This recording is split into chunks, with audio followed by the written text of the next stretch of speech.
Alrighty, today I will be showing you how to fly the GEFS-Online Flight Simulator. To get there, all you have to do is open any web browser and go to Google, type in GEFS Online. In the search result, it should be the very first one, and if you click on it, this page is what you should see. Now, you can create an account if you want to. I mean, the purpose of the account is mainly for call sign. Like right here, that is my call sign, and it's to identify you. Let's say your friends want to join you while playing, and they can identify you via that. So let's say you want to play with this person right here, you can actually join him. So, and yes, this is happening live. So that person actually is flying live. That person is flying not alive. FOO or foo, it actually means that someone is flying without an account or is incognito. One of the two. Now, without further ado, let's start flying. When you start flying for the very first time, the plane you'll be flying will be a different aircraft than the one that you're seeing. It will be the Piper J-3 Cub. If you want to choose a different aircraft, all you have to do is go here and choose an aircraft here. And there's a tab for community contribute. You know, Boeing 787-8. These what actual airplane enthusiasts actually created for this program. But my favorite airplane would be Airbus A80. Airbus A380. Now, the gauge is there. It's pretty much kind of obvious, straightforward. I mean, this is the speed. This is the altimeter. I believe this is the altitude gauge. I really don't know what that is, to be honest, but it's kind of obvious what it is. I mean, if you know how to read these. This is the compass heading gauge. This is the throttle control percentage gauge. And when you start out, you might be in a random location, such as, LA, Miami, Boston, or some random country in Europe. So if you want to go to your hometown airport, all you have to do is zoom out on the navigation by pressing the letter N for navigation, and then zoom back in to your hometown. For example, my hometown, it is actually in McAllen, but for this demonstration, let's go to San Antonio. And to identify which airport is the international airport, it will be identified as the blue dot. The green dot is identified as a really small airport.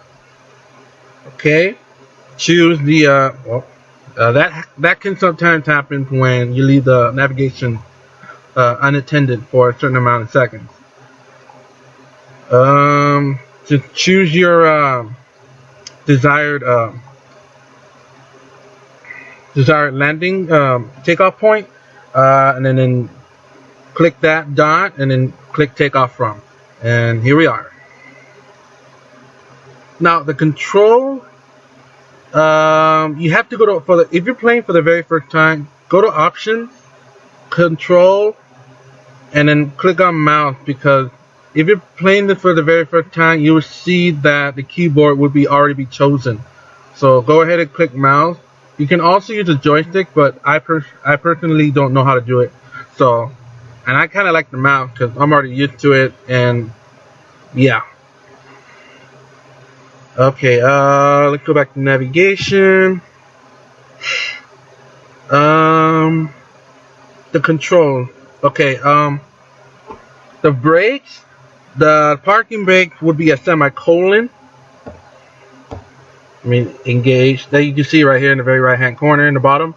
It's engage, disengage, engage.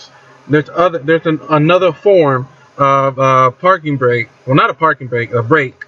It's tapping the space bar. Without further ado, let's start flying. Oh yeah, the throttle controls would be the numbers on your keyboard. 1 means 20% throttle. 2 means 30%, 3 means 40%, and so on and so forth. 9 would mean 100% throttle, and 0 would be the idle throttle. Without further ado, let's start flying finally.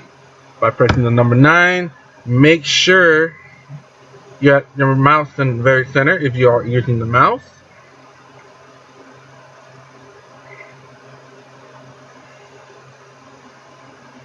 Okay, when the time you hit 150 knots, you may want to ascend already, or 125 knots. Like right now, we're at 125 knots. We should begin ascending by bringing the mouse all the way down. When those tires lift off the ground, quickly but slowly, center out the mouse. There you go, like that, just like that. And there we have it. And press the letter G on the keyboard for the landing gears. One thing you do keep in mind, we do have autopilot, so that's a very useful feature. But one thing to keep in mind about that is if you hit the autopilot while you're ascending, the plane will jerk forward, because once you hit the autopilot, it will hit the current altitude, the current heading, and the current speed. Like, I'm going to do that right now on purpose. So it jerked forward. Let's go to our desired altitude, which is 37,000 feet, and the top speed of this plane. And there we have it. And I will click this area to cancel out, the navigation and the plane control.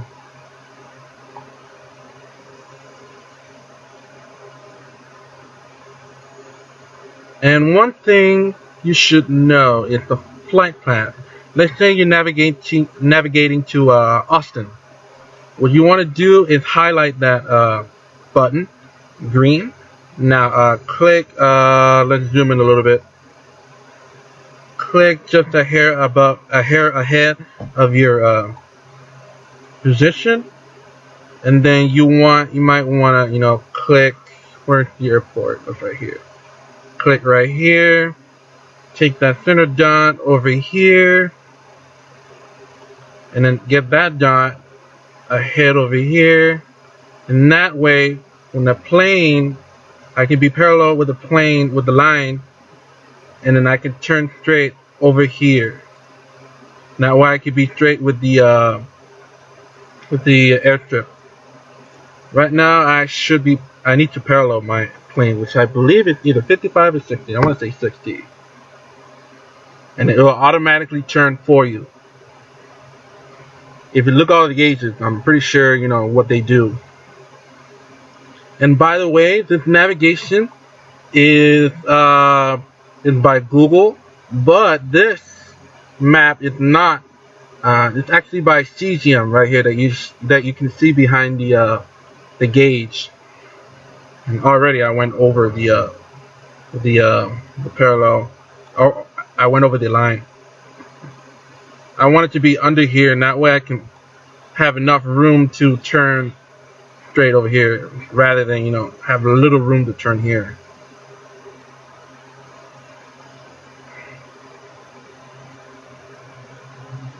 I think I may want to skip ahead to the landing. That way, I don't have to waste anyone's time. I'm gonna right click it here, and that way I can fly from here. I'm gonna disengage it, because if I fly from here while autopilot is engaged, it will return to my current altitude, heading, and speed. Okay, disengage that. 5,000 feet, and boom, here we are. Disengage the landing gear. I'm gonna find my airstrip if I can locate it. Yeah, I think I see it. I'm gonna do 50% throttle, and I'm gonna engage my autopilot just for a split second. Now way I can close this out and zoom this in. Now way I can see where I'm going, and then click this little area. Now way I can cancel out everything, and then press A to disengage the autopilot. And we're controlling the plane with our mouse. And then we're gonna pick up speed. Now we can get there already.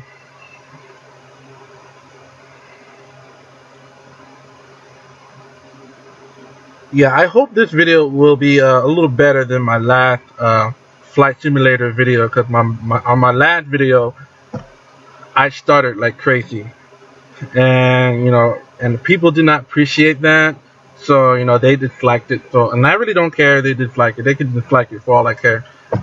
So hopefully this video will be better than the last.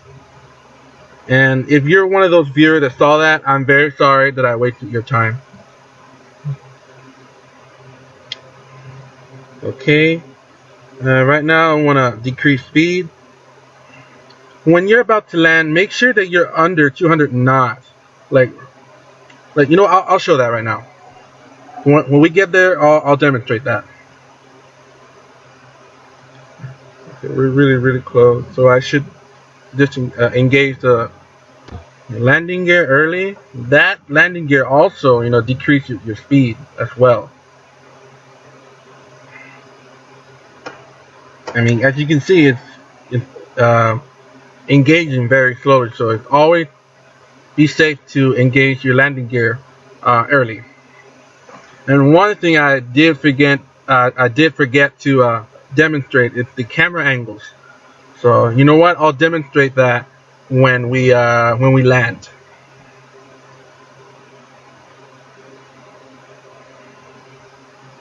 Okay, I think we're good here.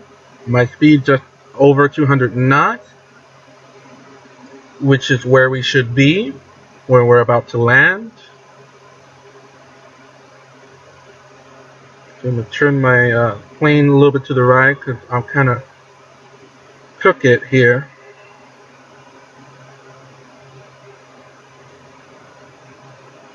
If you want to increase a little bit more speed, if you can see that needle, the speed needle under 200, you can increase the speed a little bit. Now we can keep that speed just under 200. That's where you want it to be, just under 200, so you can have enough room to land.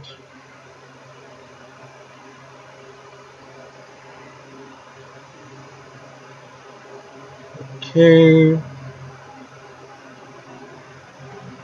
I think we're doing good so far. I'm gonna idle out my engine by pressing the number 0 on my keyboard. Keep your plane forward or straight forward. Okay, hopefully we land smoothly. I'm going to use my brakes, the spacebar brake. And there we go. Very smooth. And try to keep your plane straight, because you may land in an angle and your plane will jerk to the left or the right. So, and there we have it. And if you want, you could turn to one of those roads. You could turn right here if you want to by turning the plane. And again, this is not a Google Earth map, so the map, Cesium map, will probably load a little slower than the Google Earth. So try to bear with that. Okay, and now we can fully stop by engaging the parking brake, which is semicolon. And right now, I'm going to show you the camera angle. The camera angle is right here, where it says camera. The follow camera, which is right now. The cockpit camera, which is pretty cool, if you ask me, is, you're inside the plane. And the cockpit left camera is pretty much the same thing, but first person view. Chase cam, I really don't understand it. I'm pretty sure it'll be a lot better if it's in the air. Same goes to the free cam. Okay, the extra view will be at the wheel, which is a pretty good view. The wing, the angle from the wing, and wing number 2 would be angle from that view of the wing. And one of my favorites is tail view, which is from the very top of the plane. And let's go back to the follow camera. And I think that's pretty much it. Thank you for your time, and I do appreciate you watching this. And if you're one of the viewers that saw my previous how-to video, I do apologize for stuttering. I mean, that was my first try, so try to understand. All right, thank you, and have a good one.